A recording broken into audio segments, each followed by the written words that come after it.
Friends, this is मोहित। आप सभी का अपने चैनल स्मार्ट स्टडी क्लास में स्वागत करता हूं। फ्रेंड्स, आज की हमारी स्टोरी बहुत ही इंटरेस्टिंग है, जिसका टाइटल है द ग्रुप ऑफ फ्रॉग्स।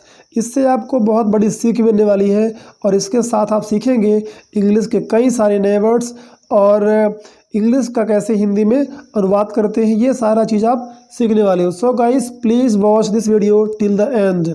तो चलिए हम वीडियो को शुरू करते हैं। वीडियो का टाइटल है द ग्रुप ऑफ फ्रॉग्स, यानी मेढकों का समूह। इनकरेजमेंट, इस वर्ड को हम पढ़ते हैं इनकरेजमेंट, मतलब उत्साह। तो ये स्टोरी आपको उत्साह से भर देगी, आपको एक नई सीख देगी, आपको जीवन में आगे बढ़ने के लिए एक मोटिवेशन कह सकते हैं, एक उत्साह देगी। सो गाइस, चलिए हम स्टोरी को आगे शुरू करते हैं। As a group of frogs was travelling through the woods, यानी as a group of frogs, एक मेढकों का समूह ट्रेवल कर रहा था, ट्रेवलिंग थ्रू द वुड्स।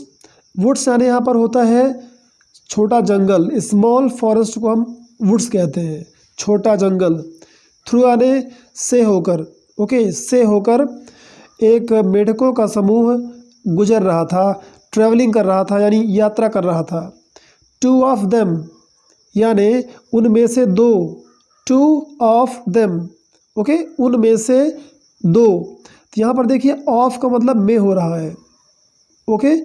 तो यह आप ध्यान देने वाली बात है कि ऑफ का कभी मतलब का की होता है। आप सुने होंगे कई बार, मैं ही बताता हूँ कि ऑफ का मतलब का की के, लेकिन यहाँ पर ऑफ का मतलब का की के नहीं है, यहाँ पर ऑफ का मतलब है में, यानी में से, ओके। इस तरह से इसका हिंदी निकलेगा, टू ऑफ देम, दे मानी वे या उनमें से। तो जो वे थे, मेढक थे, उनमें से दो क्या हो गए, उनमें से दो fell into a deep pit. Fell into यानी गिर गए। फेल क्या है, फॉल का सेकंड फॉर्म है, फॉल मीन्स गिरना। इनटू यानी में के अंदर, जब कोई चीज़ बाहर से अंदर जाती है तो हम इनटू का यूज़ करते हैं। पिट यानी होता है गड्ढा, डीप यानी गहरा। तो एक गहरे गड्ढे में दो मेढक गिर जाते हैं, okay.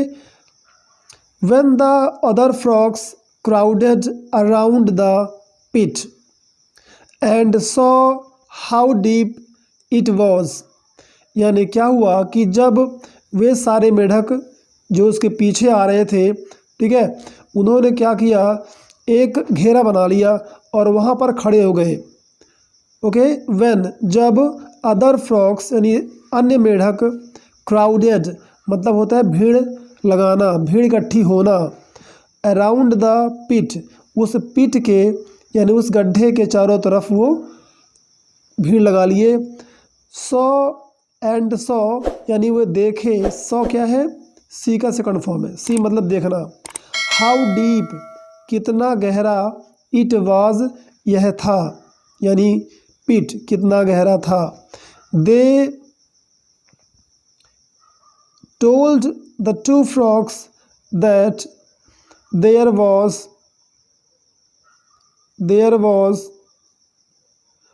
No hope left for them, यानी दे यानी वे, जो अदर फ्रॉग्स थे यानी अन्य मेढक थे, वो बोले, वे बताए, द टू फ्रॉग्स उन दोनों मेढकों को, दैट की, देयर वॉज नो होप, यानी कोई आशा नहीं थी। होप यानी आशा, नो मतलब कोई नहीं, कोई आशा नहीं थी। लेफ्ट फॉर देम यानी उनके लिए कोई भी आशा बची नहीं थी। लेफ्ट यानी बचा हुआ, देम यानी उनके लिए, उन्हें, या फॉर यानी के लिए, यानी फॉर देम का मतलब उनके लिए कोई भी आशा नहीं बची हुई थी, ऐसा वो कहते हैं। लेकिन ऐसा नहीं होता, जीवन में ऐसा नहीं होता कि किसी ने कह दिया कि आप नहीं कर पाओगे तो आप नहीं कर सकते हो, ओके। चलिए देखते हैं कि क्या होता है और इस बात का उन मेढकों पे क्या असर होता है, राइट। हाउएवर मतलब हालांकि, the two frogs decided to ignore what the other were saying and they proceeded to try and jump out of the pit. हालांकि क्या हुआ, दोनों मेढकों ने क्या किया, डिसाइड किया, निर्णय किया टू इग्नोर मतलब होता है नज़रअंदाज करने के लिए उन्होंने निर्णय लिया, डिसाइड किया। What the others were saying, what यानी जो, यहाँ पर वॉट का मतलब जो है, ओके, जो एक रिलेटिव प्रोनाउन की तरह यूज हुआ है, तो यहाँ पर वॉट का मतलब जो होगा, ओके। अदर्स यानी अन्य, दूसरे, वर यानी थे, सेइंग यानी कहना, तो जो दूसरे मेढक कह रहे थे वो उसको इग्नोर करने का निर्णय लिया। एंड दे प्रोसीड मतलब होता है किसी काम को जारी रखना, ओके, तो वे उस काम को करते रहे यानी जारी रखे। क्या क्या रखे जारी, टू ट्राई मतलब अभ्यास करना या प्रयास करना, वो प्रयास करते रहे। And jump out of the pit, और वो उस पिट से बाहर आ गए। आउट ऑफ द पिट यानी उस पिट से, उस गड्ढे से बाहर, okay, out of the pit. यहाँ पर देखिए फिर से ऑफ मतलब हो रहा है क्या, ऑफ मतलब हो रहा है में से या से, ओके, तो उस गड्ढे से बाहर वो जंप कर गए, ठीक है। तो यदि ये फ्रॉग उनकी बात में आ जाते कि भाई तुम अब कुछ कर ही नहीं सकते हो, अब तुम अपना हार मान लो, जहाँ पर हो तुम वहीं रहो, तो शायद है कि ये प्रयास भी न करते और उस गड्ढे से बाहर भी ना आ पाते। कई बार हमारे लाइफ में भी ऐसा ही होता है, कुछ लोग कह देते हैं कि हम नहीं कर सकते, तो हम मान लेते हैं कि हम नहीं कर सकते, बट गाइज ऐसा नहीं है लाइफ में, रियल लाइफ में ऐसा नहीं होता है। और जो लोग मान लेते हैं कि ऐसा नहीं है तो उनके लिए नहीं होता है, लेकिन जो लोग मेहनती होते हैं, ओके, एक प्रयास करने में वो भरोसा रखते हैं, तो वो लोग आगे बढ़ते हैं और लोगों की ऐसी फिजूल की बातों को नज़रअंदाज करते हैं। डिस्पाइट देयर एफर्ट्स, डिस्पाइट यानी होता है के बावजूद, देयर मतलब उनके, एफर्ट्स यानी प्रयासों, तो उनके प्रयासों के बावजूद द ग्रुप ऑफ फ्रॉग्स, मेढकों का ग्रुप, समूह, at the top of the pit were still saying that they should just give up, यानी मेढकों का समूह एट द टॉप यानी टॉप पर, उस गड्ढे के ऊपर, वहाँ पर वो अभी भी कह रहे थे।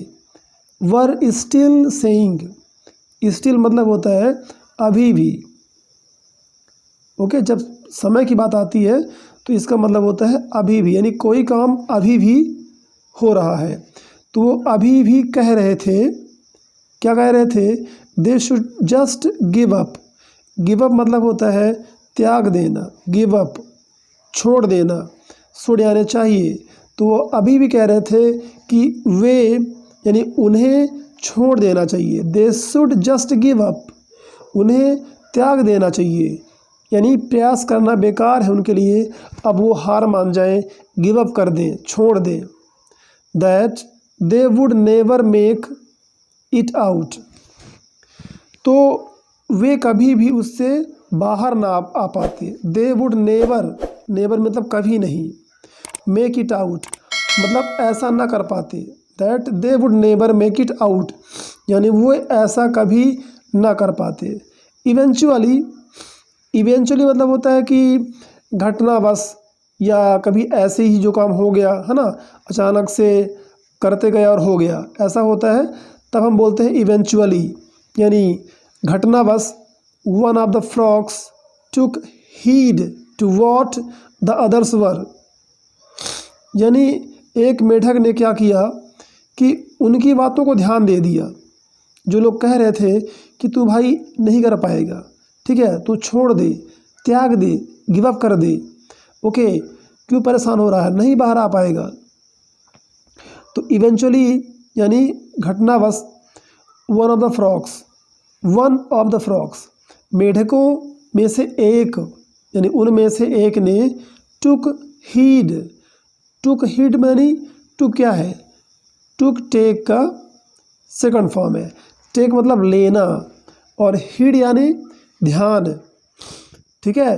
तो एक मेढक ने उनकी बातों पे ध्यान दे दिया। To what the others were saying, जो दूसरे कह रहे थे, जो दूसरे मेढक कह रहे थे उसने उनकी बात पे ध्यान दे दिया, यानी कि ठीक है उनकी बात पे आ गया वो।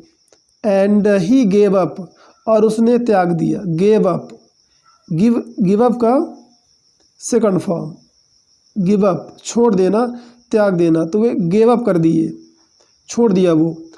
Falling down to his death, और नीचे गिर गया और उसकी डेथ हो गई। ओके, टू हिज डेथ, उसकी डेथ हो गई। द अदर फ्रॉग यानी दूसरे मेढक ने क्या किया, दूसरे मेढकों ने continued to jump and as hard as he could.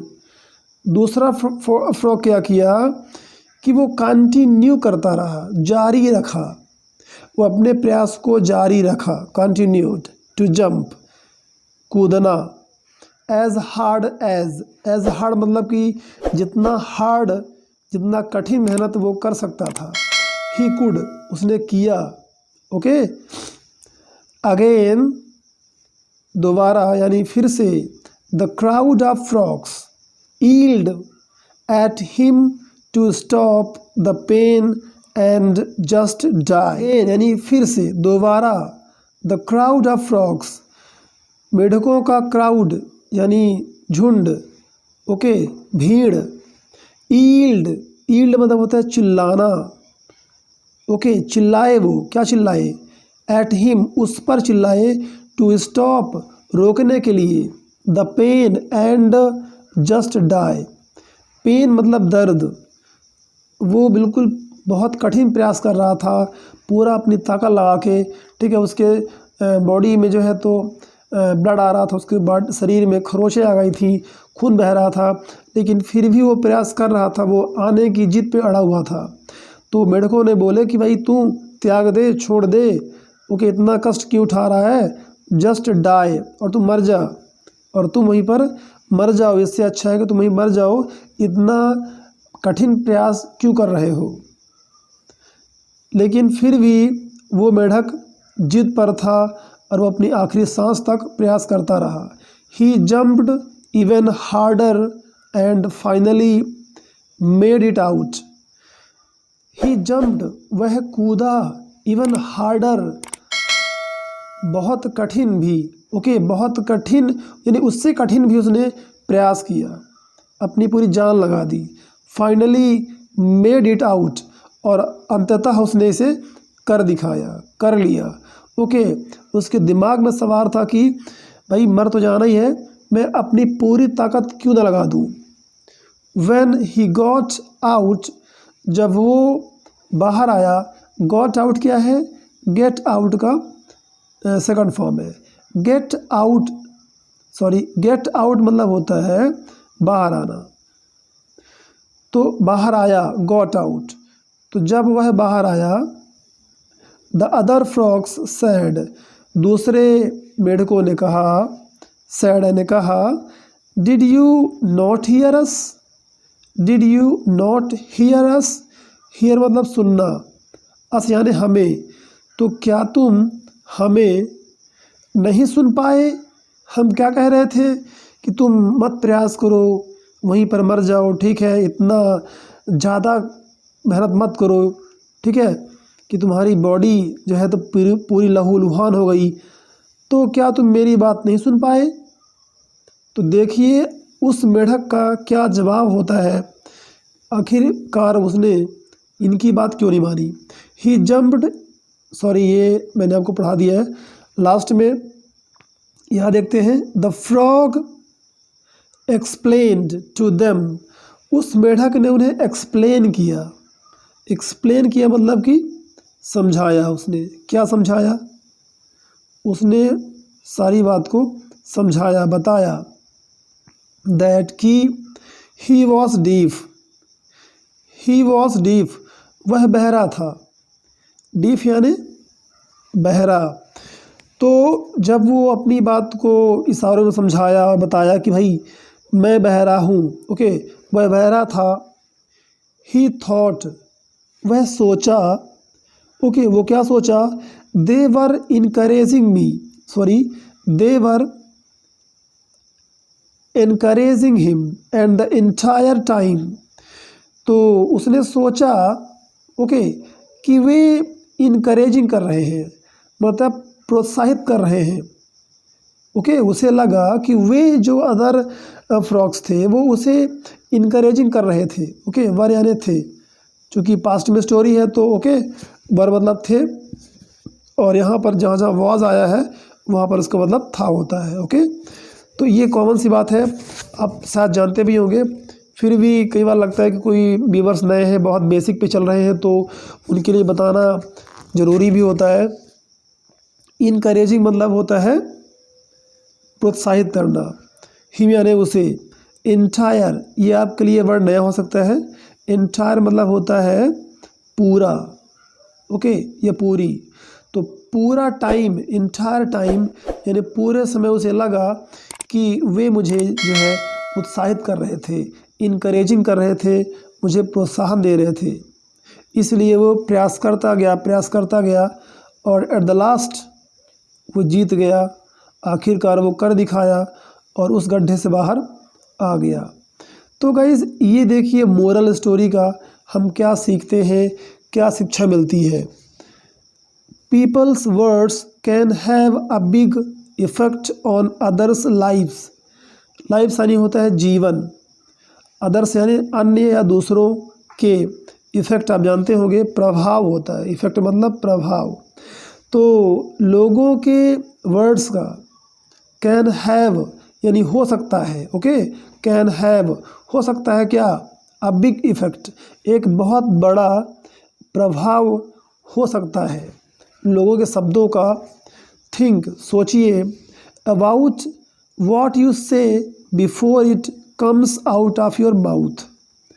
तो आपके माउथ से, आपके मुख से जो शब्द आते हैं तो पहले सोचिए उनके बारे में। थिंक अबाउट, उसके बारे में सोचिए। व्हाट यू से, जो आप कहते हो। व्हाट यू से, यहाँ पर व्हाट मतलब होगा जो, ओके, क्योंकि यहाँ कोई क्वेश्चन नहीं हो रहा है। जब तक कोई क्वेश्चन ना जाए पूछा तो वहाँ पर व्हाट का मतलब क्या नहीं होता, व्हाट का मतलब जो होता है, right.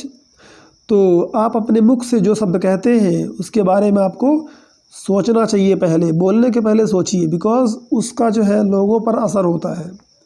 It might just be the difference between life and death, यानी जितना जीवन और मृत्यु के बीच फ़र्क होता है, ओके, तो संभवतः इतना ही फ़र्क हो सकता है। It might be the difference, okay, ऐसा ही अंतर हो सकता है। यहाँ माइट का प्रयोग किया गया है। लेट मी टेल यू कि माइट जो है यहाँ पर किस सेंस में है, तो माइट यानी होता है शायद ही ऐसा हो सकता है, ओके। तो माइट जस्ट बी यानी कि शायद ऐसा हो सकता है। बी यानी होता है होना, यहाँ पर वी वर्ड है।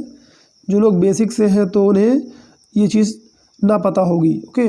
जस्ट यानी होता है अभी, या जस्ट यानी केवल, तो हो सकता है, राइट। तो जीवन मृत्यु की बात हो सकती है, क्योंकि शब्दों का इंसान पर बहुत प्रभाव पड़ता है, ओके। जैसा वो सुनता है उसके दिमाग में उस बात का असर ज़रूर होता है, चाहे वो पॉजिटिव हो या नेगेटिव हो। सो गाइस, यहाँ तक देखने के लिए, हमारे साथ बने रहने के लिए आप सभी का तहे दिल से शुक्रिया। और हाँ गाइस, जाते जाते यदि आपने वीडियो को लाइक नहीं किया है तो प्लीज़ लाइक ज़रूर कर दें।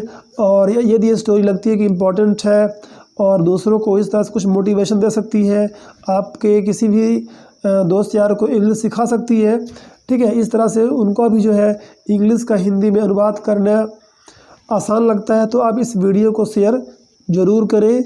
एट लास्ट आप सभी का बहुत बहुत धन्यवाद, शुक्रिया।